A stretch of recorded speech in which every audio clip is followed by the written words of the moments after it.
आंवला नवमी की व्रत कथा। एक बार एक सेठ सेठानी थे। उनके 5 बेटे और बहुएं थी। सेठ सेठानी बहुत ही धार्मिक प्रवृत्ति के थे। वो बहुत दानवीर थे और धनवान भी।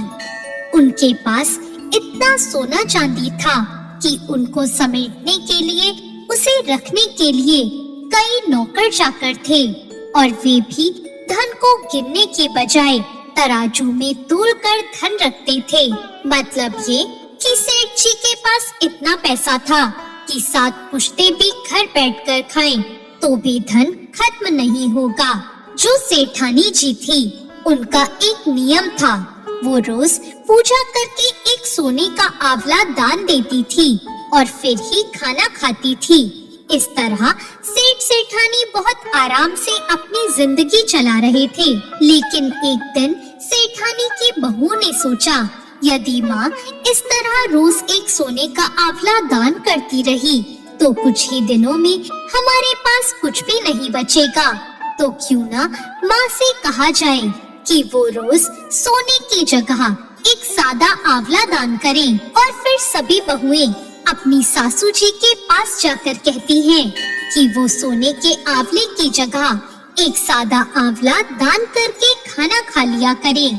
सेठानी जी उनकी बात मान लेती है और रोज सोने की जगह एक सादा आंवला दान करने लग जाती है। पर कुछ ही दिनों बाद उनकी बहुओं को सेठानी जी का वो सादा आंवला दान करना भी अच्छा नहीं लगता और वे सभी सासू जी को सादा आंवला दान करने से भी मना कर देती हैं।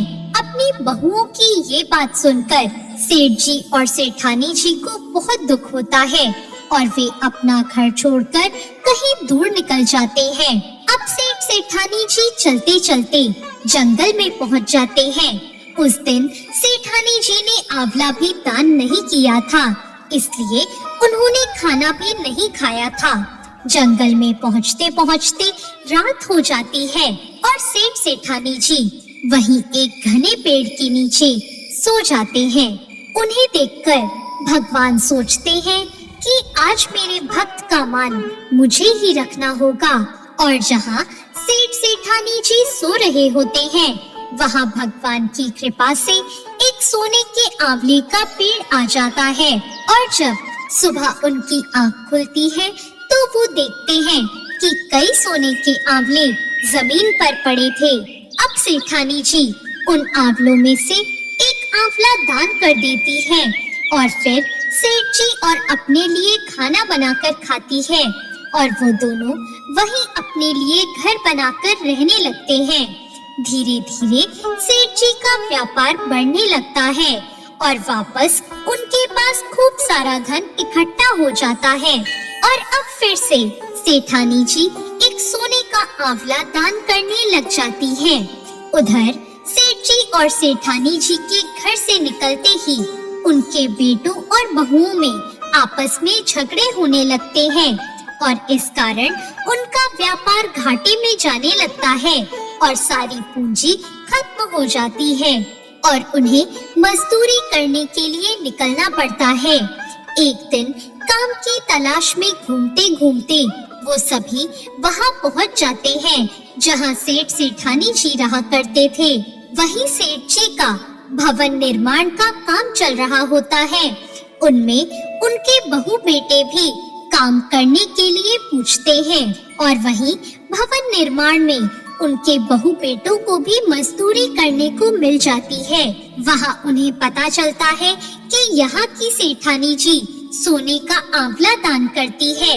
ये बात सुनते ही उन्हें लगता है कहीं ये हमारे माँ बाप तो नहीं, पर वो सोचते हैं कि हमारे माँ बाप के पास तो कुछ भी नहीं था, तो फिर वो हमारे माँ बाप कैसे हो सकते हैं।